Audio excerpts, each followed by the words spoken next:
Sustainable design means different things to different people.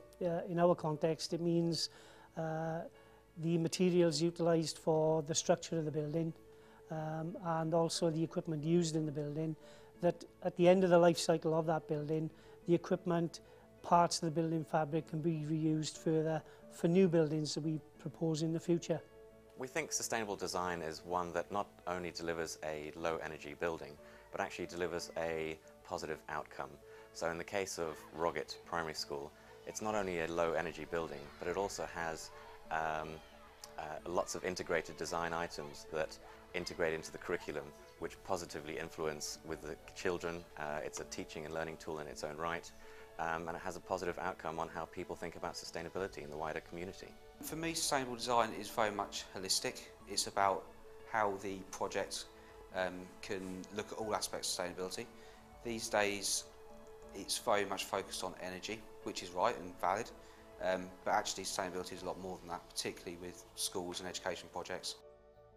We're a sustainable school in the fact that we have solar panels for heating our hot water system. We also have a ground source heat pump to heat the school. We have underfloor heating for that.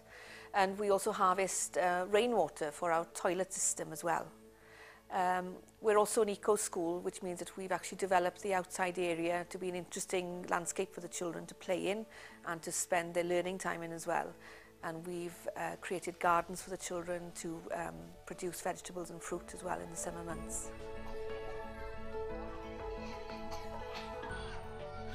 The building really is a teaching tool. The children are learning with the building. They know all about wind energy, solar energy, rainwater harvesting. They know why the school has these features and how they will benefit the environment. In our library, we have an eco wall. We also have a tube there that when it rains, the children can see the rain coming through the tube. They know that that's going into a rainwater harvesting tank. They know that that will be used to flush their toilets, so they're not a drain in the main system for flushing the toilets.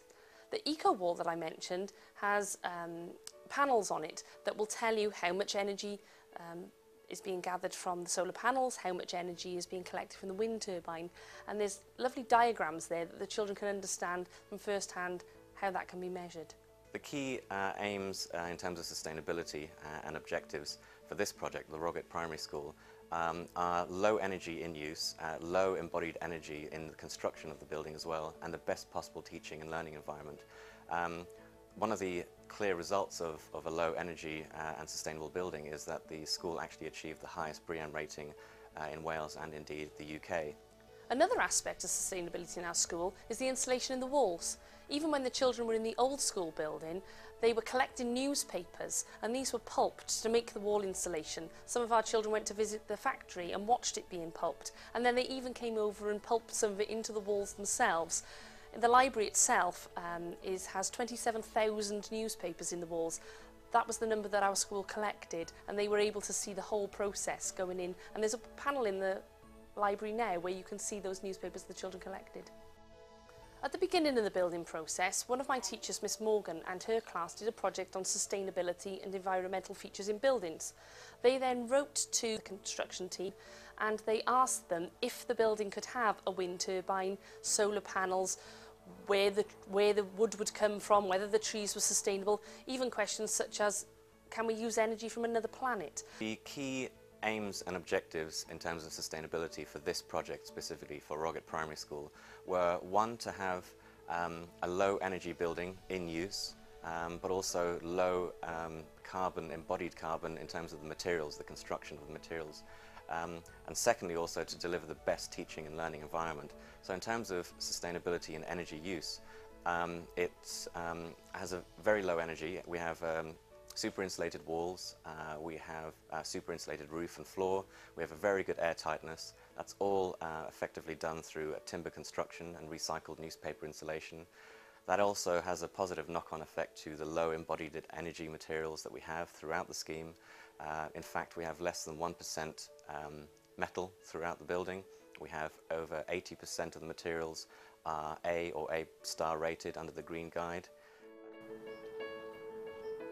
The savings in carbon emissions have been 16.5 tonnes So over the last 6 years that this building has been in place, we've saved near enough 100 tonne of carbon, which for a building this size is very good going.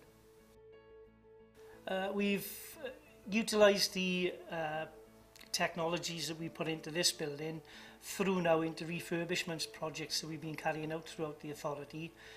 So a number of schools have now got photovoltaic installations, probably between 15 and 20. Solar hot water heating is now a matter of course in new builds and also refurbishments wherever we can fit them in. And we've also installed a number of biomass boilers. The biomass boilers are giving us over 600 tonne of carbon saving per year. When we're doing these installations, especially refurbishments, before we actually go down the renewable energy route, we should be looking at making the building itself more energy efficient by increasing the levels of insulation throughout that building. Learning how to develop sustainably and use more renewable energy, because now we're using a lot of fossil fuels, so we need to wean ourselves off that dependency.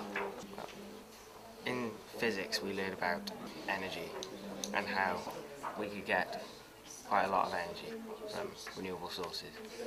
This new geography block has a wind turbine outside, and there's a screen in the hallway that shows us how much energy it's producing and how much energy it's saving us. And the school also has an eco committee that sort of discusses how, as a community, we can reduce our energy usage. I would say the Eco Committee's biggest success would be our wind turbine, because it highlights environmentally friendliness within the school and how much we want to help to educate the community as well as our school. So has anyone seen the posters that have been put up for our Design a Bin competition? Yes. And we're trying to get as involved as we can with recycling. We're doing a Design a Bin competition and a Design a Poster to encourage people to recycle.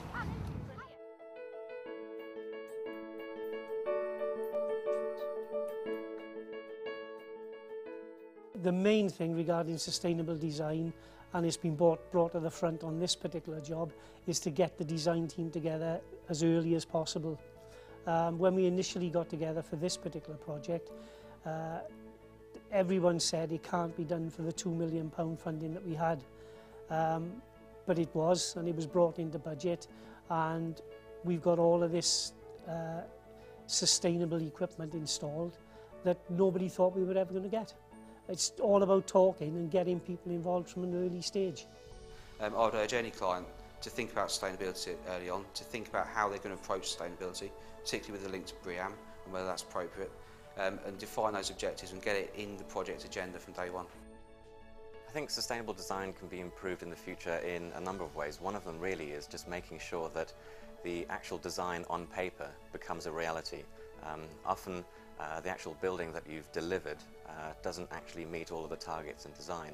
So really for Roggett Primary School we were very keen to speak to the end users in depth so that they understood how the building could be used, and the other way around, we understood how they wanted to use the space so that energy targets are actually met not just on paper but in reality as well.